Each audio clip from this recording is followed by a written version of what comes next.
On this evening's Nationwide, it was at the forefront of rural electrification and the making of a modern Ireland. The ESB's power station at Ardnacrusha in County Clare is celebrating a special birthday. We visit the plant which literally brought light and electric power to thousands of homes. We take a trip along the Shannon and see the ESB's boat lift in action, and we travel to County Leitrim to see a major geological survey underway. You're very welcome to the programme.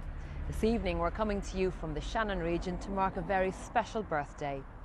This year is the 85th anniversary of the establishment of the ESB, and to mark the occasion, the Taoiseach Enda Kenny is coming here to the Ardnacrusha power station tomorrow afternoon.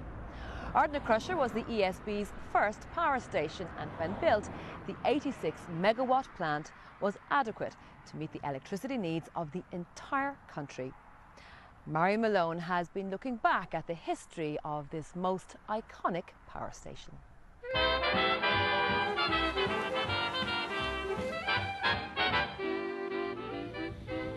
Donald Ryan began working here at Ardnacrusha in 1947, less than 20 years after the hydroelectric station was built. Today, Donald is back to visit the ESB power plant, where he spent almost half a century of his working life. Hello, Donald. Welcome back to Ardnacrusha. It's a while since we've seen you.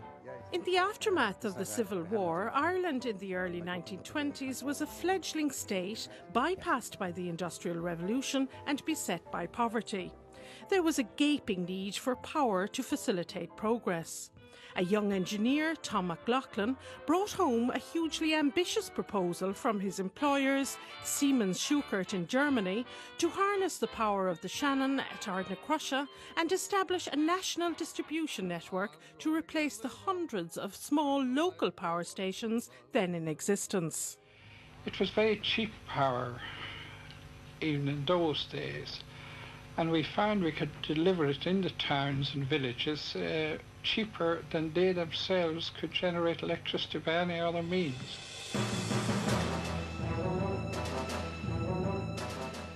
The new Minister for Industry and Commerce, Patrick McGilligan, encountered some opposition because of the cost of the project, over £5 million of the entire annual state budget of £25 million. Nevertheless, the government did give the go-ahead in 1925. And that was a difficult point then I reached, because here I was with approval from the Parliament to develop this scheme. Expenditure then based on £5 million odd, and the question, how is it going to be done? In August 1925, the contracts were signed and work was set to commence on this huge project, which had an immediate impact on Ireland's social, economic and industrial development. It became known as the eighth wonder of the world once it started. For the Germans, it was tremendously important as a showcase, also to re-establish their name as a worldwide contractor as well. But the fact that you had so many Germans here, it was a terrific boost for the local economy. You had 1,000 Germans practically, and then you had 4,000 Irish navvies as well. But the scheme, which was to become the model for large-scale electrification projects worldwide, was fraught with difficulties, including many industrial injuries and deaths.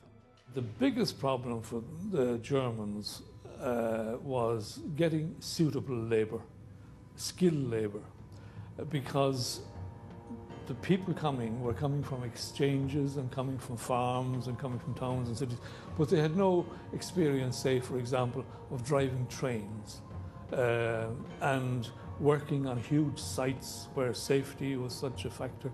There were some dreadful accidents here because of their inexperience, and the Germans railed against that. The ESB was set up in 1927, and amazingly, despite its problems, the project came in on time and within budget and generated enough electricity to power the entire country's needs for some years. There was a great atmosphere, and there was, as I said, there was some great characters, and we had about 2 or 3 buses full coming from Limerick during the overhauls, and the workers would get an hour and a quarter to facilitate going to Limerick to have their dinner. The hours were very sociable, except for the shift workers.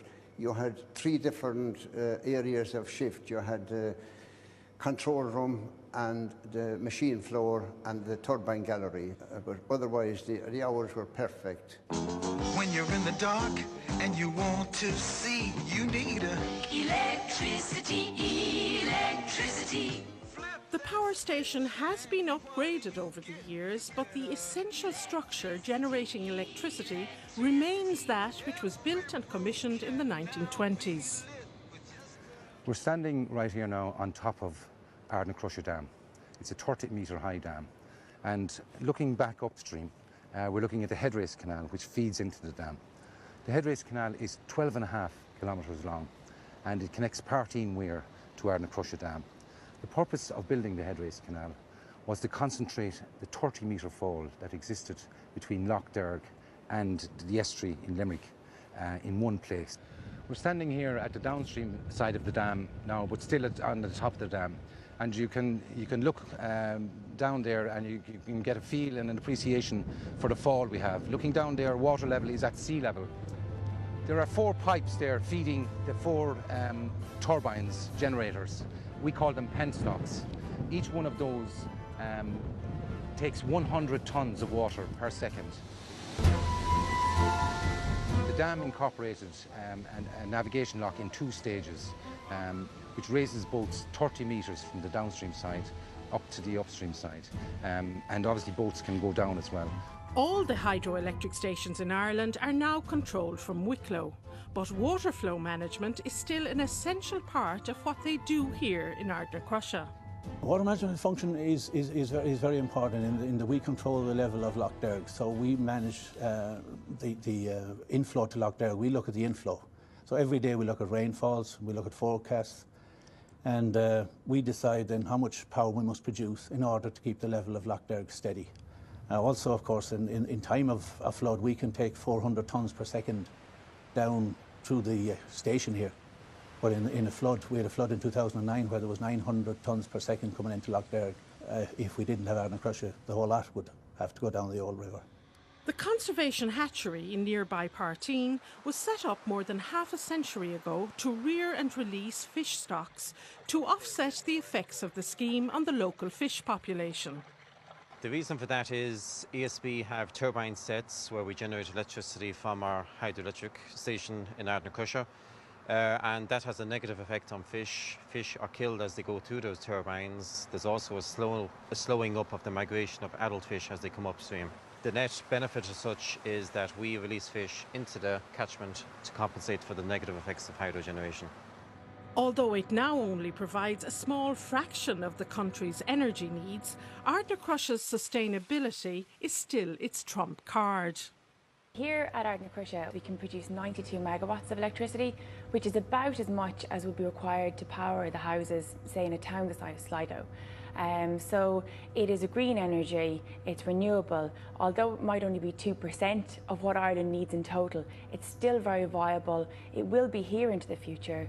A dam is a very long-standing structure, so we will have a future here, and it's part of ESB's sustainability programme to be carbon neutral by 2035 to promote wind and hydro stations like Ardnacrusha here. The general recognition, say for example, there's some time ago the American Society of Civil Engineers conferred a landmark award on Ardnacrusha, which puts it in the same league as the Eiffel Tower, the Forth Bridge and the Panama Canal. It was an extraordinary achievement, and it's still a national monument, and a monument to great courage and enterprise and vision.